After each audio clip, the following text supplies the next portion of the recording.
देखो वो यहाँ नहीं है, वो मुर्दों में से जिंदा हो गया। मत्ती के जब मेरे प्रियो 27 अध्याय के 57, 58, 59 और 60 वचनों को देखेंगे तो यहाँ हम एक विशेष प्रकार का वचन हम पाते हैं। जब सांझ हुई तो यीशु नाम अरिमतिया एक धनी मनुष्य जो आप ही यीशु का चेला था आया और उसने पिलातुस के पास जाकर यीशु की लोथ मांगी। लोथ यानी कि उसके शरीर, उसकी देह को मांगी जो क्रूस पर चढ़ाया हो गया था। यह यीशु नाम का जो व्यक्ति है वो एक धनी था।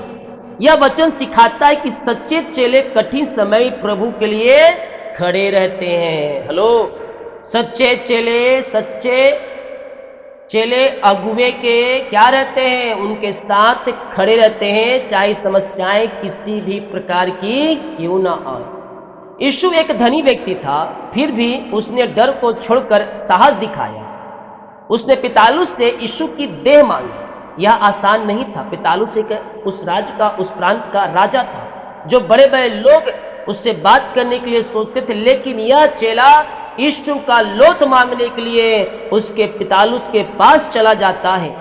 यह वचन हमें सिखाता है कि सच्चा विश्वासी मुश्किल समय में भी सामने आते हैं। Hello, praise to Jesus. आगे 58, इस पर पिलातुस ने देने की आज्ञा दी। यीशु को बोला ले जाओ, और उसने आज्ञा दी कि तो उसके शरीर को ले जाओ। परमेश्वर की योजना के साथ सब कुछ हो रहा था, कोई अपने मन से नहीं कर रहा था। जो बाइबल में लिखी जा चुकी भविष्यवाणियां, पुराने नियम में वो भविष्यवाणियां भी पूरा होने का समय पूरा हो रहा था। पिलातुस का निर्णय परमेश्वर की इच्छा के अनुसार था। यह दिखाता है कि परमेश्वर हर परिस्थिति को नियंत्रण करता है। यह हमें सिखाता है कि प्रभु की योजना कभी असफल नहीं होती। आपके जीवन में जो योजना परमेश्वर ने बनाया है, स्वर्ग का परमेश्वर उस योजनाओं को पूरा करके रहेगा। हालेलुया। 58 वचन, यीशु ने लोथ को लेकर उसे उज्जवल चादर में लपेटा। यह आदर और प्रेम का चिन्ह है। यीशु ने यीशु की देह को सम्मान के साथ संभाला और उज्जवल चादर पवित्रता और आदर को दर्शाता है। यह हमें सिखाता है कि हमें भी प्रभु का आदर करना चाहिए। आमीन, हालेलुया। मेरे प्रियो, यीशु एक राजा की तरह इस पृथ्वी पर आया। राजा था, राजा है और राजा रहेगा, लेकिन कभी भी वो राजा की तरह जिया नहीं। लेकिन उसके चेले उसे राजा की तरह उसके कब्र में रखा। उन दिनों राजा महाराजाओं का जो लोथ अर्थात लाशें होती थी, जो मरे व्यक्ति होते थे, उसे एक नया कब्र में एक सुगंध वस्तुएं और कपड़े देकर दफनाया जाता था। ठीक उसी प्रकार यीशु मसीह को एक नया कब्र और नए नए कपड़े और सुगंध द्रव्यों के साथ उसके चेले उसमें उसको दफना दिए। हालेलुया। ठीक ये सारी बातें कैसे हो रही थी? ये सारी बातें मेरे प्रियो किसके द्वारा हो रही थी? वचन के द्वारा पूरी हो रही थी। हालेलुया। यीशु ने शव लिया, उसे उज्जवल चादर में लपेटा। 60 वचन, और उसने अपनी नई कब्र में रखा जो उसके चट्टान में खुदवाई थी, और कब्र के द्वार पर खड़ा बड़ा पत्थर लुढ़का कर चला गया।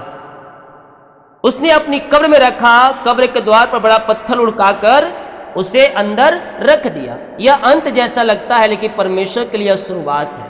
जहां आपको लगे कि सब कुछ खत्म हो चुका है, अब अंत हो चुका है, अब मैं जीवन में कुछ नहीं कर सकता, ये दूसरों के लिए है। हम विश्वासियों के लिए असंभव भी संभव हो सकता है। हेलो, बात को समझ रहे हैं क्या?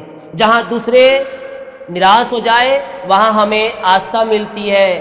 कब्र में रखने के बाद लोग सोचेंगे कि यह खत्म हो चुका, अब हमारी आशा टूट चुकी है। चेलों का भरोसा यीशु मसीह के ऊपर था, अब वह कब्र में पड़ा हुआ था।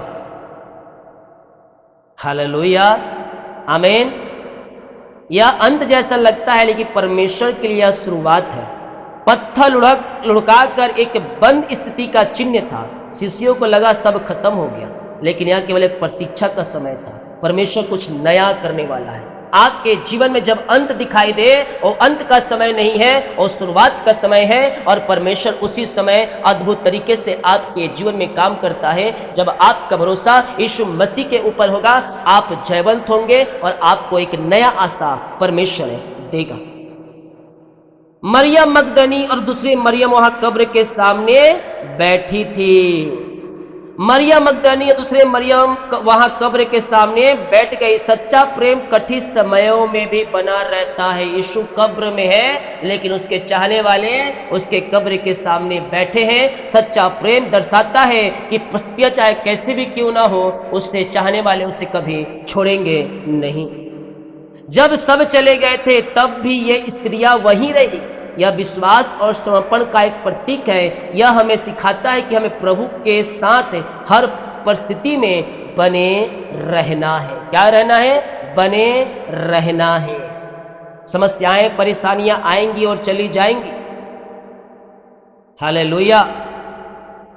हमें उसके साथ बने रहना है। दूसरे दिन, जो तैयारी के दिन के बाद का था, प्रधान याजकों और फरीसियों ने पिलातुस के पास इकट्ठे होकर कहा, अर्थात होली सैटरडे, जो फ्राइडे को यीशु को उससे कब्र में रखा, उसके दूसरे दिन ईस्टर से पहले अर्थात जीवित होने से पहले अर्थात शनिवार का दिन, जो तैयारी का दिन था, वहां पास प्रधान याजकों और फरीसियों ने पिलातुस के पास इकट्ठे होकर उनसे बर्तावे की और कहा, क्या कहा? मेरे प्रिय वचन हम कहते हैं, दुनिया परमेश्वर की योजनाओं को रोकने की कोशिश करती है। अब ये प्रधान और फरीसी और याजक लोग क्या कहें? अब इन्हें लगता है कि उसने कहा था कि जीवित हो जाएगा, किसी का भरोसा हो या मत हो। जो उस यीशु मसीह के सामने, जो यीशु मसीह के साथ 24 घंटा रहकर सेवा करते थे, उन्हें अपनी आंखों से अद्भुत आश्चर्य क्रमों को देखा था। उन्हें संदेह शक था, उन्हें इस बात का ध्यान नहीं था। लेकिन दुश्मन और शत्रुओं को ये बातें चुभ गई थी। उसके अंदर विश्वास हो गया था कि वो सचमुच जिंदा हो जाएगा, और सचमुच जिंदा हो गया। कोई विश्वास उन दिनों किया हुआ या ना किया हुआ, लेकिन ये फरिसी और शास्त्री विश्वास कर चुके थे कि वो छल या कपट से जीवित हो जाएगा। लेकिन वो सच्चा परमेश्वर छल कपट उससे उपयोग ना किया था, ना उस दिनों किया। वो सचमुच का जीवित परमेश्वर है, वो जीवित हो गया। तो दुनिया आपको रोकने की कोशिश करेगी, परमेश्वर की महिमा करने से आपको रोकेगी। वे डरे हुए थे कि यीशु का वचन कहीं सच्चा ना हो जाए, जो वचन लिखा है, जो शब्द कहा है, वो पूरा ना हो जाए। इसलिए उन्होंने रोकने की योजना बनाई।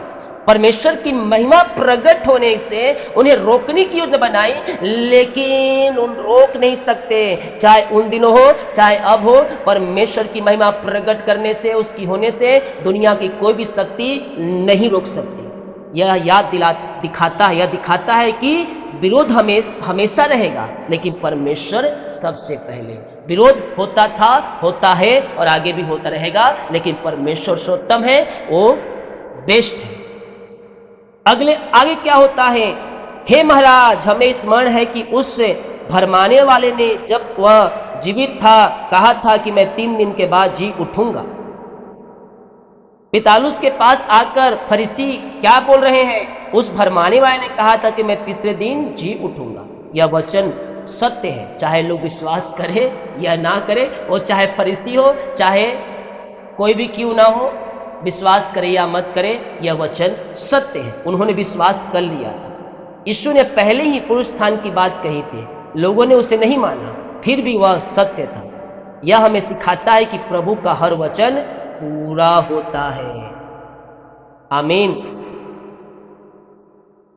अतः आज्ञा दे कि तीसरे दिन कब्र की रखवाली की जाए, ऐसा ना हो कि उसके चेले आकर उसे चुरा ले जाए और लोगों से कहने लगे वह मरों में से जी उठा, तब पिछला धोखा पहले से भी बुरा होगा। तीसरे दिन कब्र तक रखवाली की जाए। पिलातुस के पास चिल्ला चपाटी और फरीसी और शास्त्री कह रहे हैं कि कब्र की रखवाली की जाए। मनुष्य अपनी समझ से नियंत्रित करना चाहता था। उन्होंने सोचा कि पहरा लगने से सब कुछ सुरक्षित रहेगा, लेकिन वे नहीं जानते थे कि परमेश्वर को कोई रोक नहीं सकता, उसके कार्यों को कोई रोक नहीं सकता। पिलातुस ने उससे कहा, तुम्हारे पास पहरुए हैं, तुम्हारे पास लोग हैं, जाओ अपनी समझ के अनुसार रखवाली करो। मनुष्य ने पूरी कोशिश की पर परमेश्वर की शक्ति उसे रोक नहीं सका। मोहर और पहरा यह दिखाता है कि सब कुछ बंद कर दिया था। हालेलुया। फरीसी शास्त्रीय पहरुए मिलकर उस कब्र के फाटकों को, पत्थरों को मोहर लगा। मोहर ऐसा वैसा मोहर नहीं, पहले का मोहर लग जाए तो हाथ से निकलने वाला नहीं था। तो मोहर यह दर्शाता है मनुष्य पूरी कोशिश किए यीशु को उस कब्र से निकलने की, कि अगर वो जिंदा भी हो जाए ना तो उस कब्र से बाहर नहीं आ पाए, क्योंकि पत्थर बहुत बड़े बड़े उन दिन हुआ करते थे। वो एक आदमी से पत्थर नहीं लुका जा सकता था। हालेलुया। वो पत्थर छोटा मोटा पत्थर नहीं, एक विशाल पत्थर रूप में था। मनुष्य चाहे कोशिश किया उससे रोकने के लिए, लेकिन यीशु मसीह को रोक नहीं सके। यह संदेश से हम क्या सीखते हैं? जब सब कुछ बंद हो जाए तब भी परमेश्वर रास्ता खोलता था, खोलता है और आपके जीवन में खोलता रहेगा। यह वचन हमारे और हमारे जीवन के लिए एक जीवन बदल देने वाला वचन है, एक आशा से भरपूर ये वचन है जो आपके जीवन को सफलता की ओर ले जाएगा। आपका भरोसा अगर उसके ऊपर होगा, असंभव भी संभव होते चले जाएंगे। प्रभु इस वचनों के द्वारा सभी को आशीष, सभी को जय मसीह की। God bless you all. आमीन।